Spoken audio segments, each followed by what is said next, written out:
राधे राधे दोस्तों, मैं हूं यूज़फुल पूजा ऐप से। जैसा कि आप मुझे जानते हैं दोस्तों, जो राधे रानी हैं, जो हमारी ब्रज रानी हैं, जो बरसाने वाली हैं, वो ऐसे ही कृष्ण की प्यारी नहीं थी। ऐसे ही राधा और जो कृष्ण का प्रेम है, जो प्यार है, वो दुनिया में मशहूर नहीं है।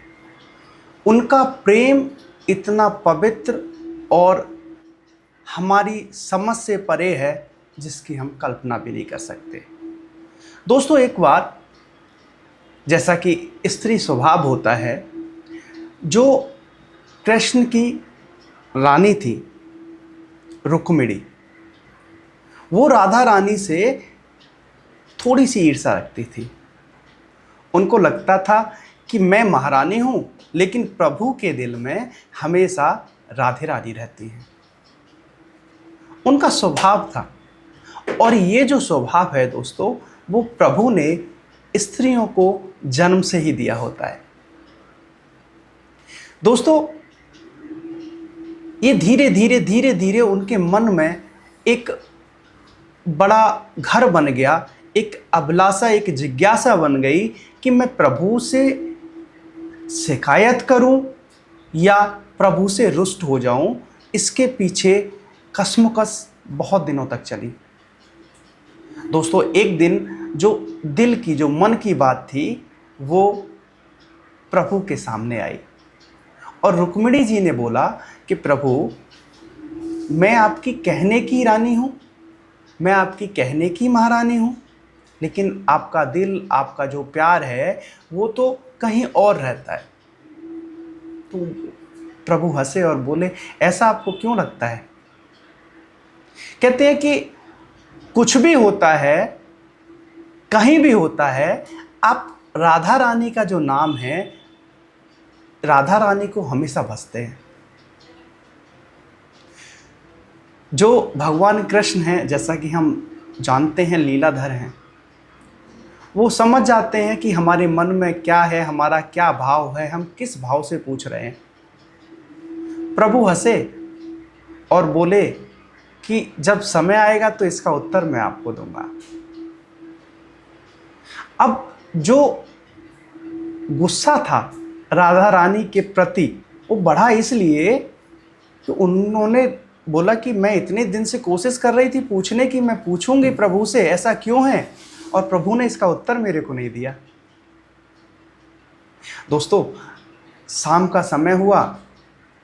जब प्रभु शयन कक्ष में सोने के लिए गए तो रुक्मिणी जी एक दूध से भरा हुआ ग्लास लेके आई और उन्होंने प्रभु का बोला कि लीजिए प्रभु, ये दूध पीजिए। जनरली हम लोग सोते समय प्राय ये प्रचलन में होता है कि दूध पीते हैं। तो थोड़ा सा जलन कह लीजिए, थोड़ा सा करवाहट कह लीजिए, उन्होंने क्या किया, गर्म दूध जो था वो प्रभु को पकड़ा दिया कि लीजिए प्रभु। और प्रभु ने क्या किया कि जैसे ही वो दूध अपने हाथ में गिलास लिया और उसको पीना स्टार्ट कर दिया। अब मुंह से जैसे ही ग्लास लगा तो प्रभु के मुंह से एक शब्द निकला, और वो शब्द था, हे राधे। हे राधे कहने के बाद प्रभु ने वो गिलास जो था वो नीचे रख दिया। रुक्मिणी जी ने पूछा कि प्रभु क्या हुआ? तो बोले कि दूध बहुत गर्म है। कि अच्छा, तो प्रभु जले तो नहीं? कि नहीं, मैं, प्रभु जो थे, उसके बाद दूध ठंडा हुआ, उन्होंने पिया और रात को सो गए। जब सुबह हुई तो वहाँ पे एक अद्भुत घटना घटी, और वो घटना थी, सुबह से लेकर दोपहर हो गया और शाम होने को आई, लेकिन राधे रानी अपने महल से बाहर नहीं आई। जब बाहर नहीं आई तो जो रुक्मिणी जी थी उनको थोड़ी सी चिंता हुई। और दोस्तों, चिंता नहीं, इसको बोलते हैं कि जिसके प्रति हमारे मन में थोड़ा सा कुछ होता है ना, उसको हम ज़्यादा ध्यान रखते हैं, उस पर ज़्यादा ध्यान देते हैं। वो क्या कर रहा है, कैसे कर रहा है, कहाँ कर रहा है नहीं है, उसकी हर एक चीज़ की हमें खबर रखनी होती है। तो जब वो शाम होने को आ गई, दोपहर हो गया, बाहर नहीं आई, तो रुक्मिणी जी को जिज्ञासा हुई कि मैं जाके देखूं आखिर बाहर क्यों नहीं आई राधे रानी। दोस्तों, प्रभु के पास गई, उन्होंने बोला कि प्रभु आज राधे रानी अपने महल से बाहर नहीं आई। बोले अच्छा, तो जाके देख लो उनके महल में। ठीक है प्रभु, जैसी आपकी आज्ञा। और फिर ये मुझसे पूछ क्यों रहे हो? कि मैं इसलिए पूछ रही हूँ कि आपकी आज्ञा के बिना मैं उनके महल में कैसे जाऊंगी। उससे पहले दोस्तों, जो रुक्मिणी जी थी कभी उनके महल के अंदर नहीं गई थी। ठीक है, आप जाइए। रुक्मिणी जी गई कि आज इनके महल में जाने का अवसर भी मिलेगा और मैं देखूंगी भी कि प्रभु राधे रानी पे रीझे क्यों रहते हैं, ऐसा क्या है उनमें जो मुझ में नहीं है। दोस्तों, जैसे ही उनके दरवाजे पे पहुंची, जैसे ही दरवाजे को थपथपाया, एक बहुत ही सुंदर अद्भुत एक जो स्त्री थी वो बाहर आई। उन्होंने गेट खोला। जैसे ही गेट खोला, रुक्मिणी जी ने जैसे ही उनको देखा, हाथ जोड़ के प्रणाम किया और प्रणाम करने के बाद बोले आप कैसी हैं। तो वहाँ से एक अद्भुत जवाब रुक्मिणी जी को मिला। उन्होंने कहा कि महारानी अंदर चलिए, राधा रानी तो अंदर हैं। राधा रानी अंदर हैं तो आप कौन हैं? कि मैं तो उनकी दासी हूं। दोस्तों, रुक्मिणी जी को भरोसा नहीं हुआ, अचंभित हो गई। कहती है जिनकी दासी इतनी सुंदर है, जिनकी दासी को मैं पहचान ही नहीं पाई कि वो कौन है, इतना तेज उनके अंदर अगर है, तो वो राधे रानी जो है वो कैसी होगी। दोस्तों, महलों के अंदर गई, राधे रानी जो है वो अपना जो बेड है, अपना बिस्तर है, उस पे लेटी हुई है। तो जैसे ही पहुंची कि दासी ने बोला कि ये राधा रानी है जिनसे आप मिलने आई हैं। ठीक है, उनको प्रणाम किया।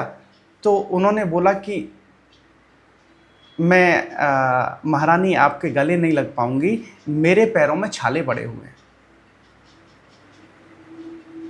छाले कैसे पड़े, क्या हुआ? अब दोस्तों, यहां पे जो उनको उत्तर मिला, वो उत्तर जो था उसने जो उनकी सोच थी वो एकदम बदल दी।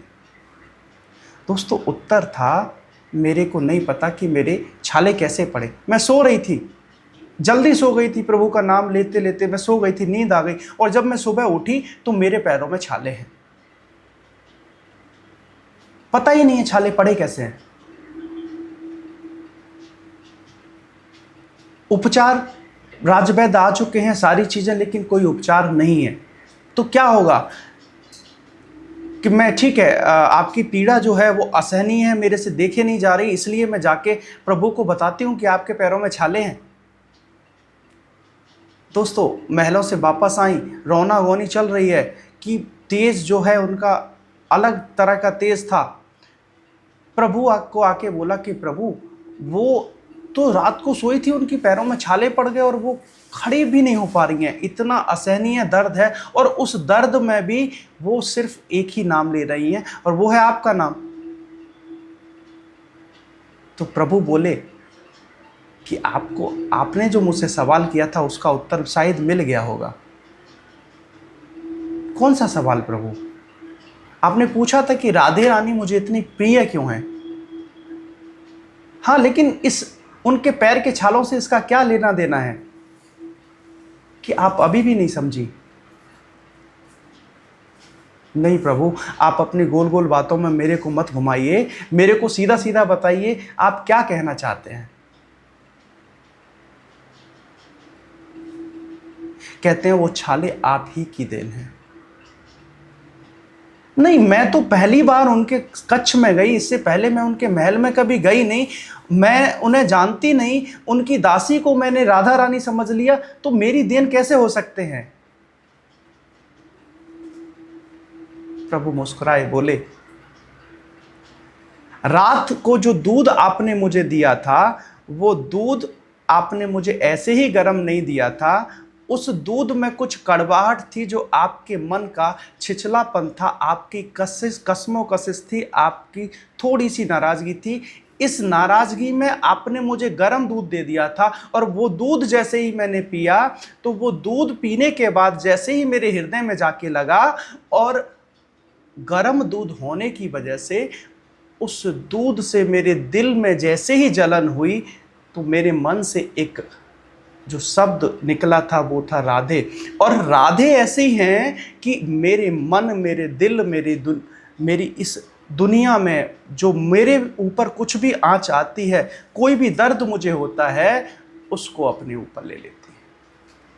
क्योंकि राधे रानी के जो चरण कमल हैं मेरे हृदय, मेरे दिल में निवास करते हैं, तो जो दर्द, जो दुख मेरे दिल और मेरे शरीर, मेरे वक्ष स्थल में उस गर्म दूध को पीने से हुआ, वो सारा का सारा राधा रानी ने अपने चरणों में ले लिया। और उसी का परिणाम है कि वो उस असहाय पीड़ा से तड़फ रही हैं और वो खड़ी नहीं हो पा रही हैं। आप पूछती है ना कि वो कैसा आपका है कि आप राधा रानी को इतना क्यों चाहते हैं। ये है हमारा प्रेम, ये है हमारा संबंध, कि मेरे ऊपर आने वाली हर एक समस्या को, हर एक परेशानी को राधा रानी मुझसे पहले अपना लेती हैं। ऐसी है राधा रानी। दोस्तों, रुक्मिणी जी जो थी, उनकी आंखों से आंसू की धार बहने लगे, आंसू आने लगे, और उन्हें समझ आया कि मैं जो सोच रही थी, मैं जो समझ रही थी, वो तो पूरी तरह से गलत था। यहाँ तो कुछ और ही है। मैं स्वयं प्रभु की महारानी होने के बाद, अर्धांगी होने के बाद, प्रभु को जितना नहीं समझती, उससे ज़्यादा राधा रानी प्रभु को समझती हैं। प्रभु पे आने वाली हर एक परेशानी को अपने ऊपर ले लेती हैं, जबकि मैं दिन रात प्रभु के साथ होने के बाद भी वो काम नहीं कर पाती। तो दोस्तों, ऐसी बहुत सारी चीज़ें हैं जो हमें राधा रानी के बारे में नहीं पता है। बहुत अद्भुत प्रेम था, नहीं समझ सकते हम और आप। तो दोस्तों, ऐसे ही राधा रानी और प्रभु श्री कृष्ण आप सब पर, हम पर, इस दुनिया पे अपना आशीर्वाद, अपना प्यार, अपना स्नेह बरसाते रहें। हमारा जो जीवन है उसमें खुशियाँ देते रहें। इसी कामना के साथ मैं आपसे विदा लेता हूँ और मिलता हूँ एक नई कहानी के साथ। राधे राधे दोस्तों।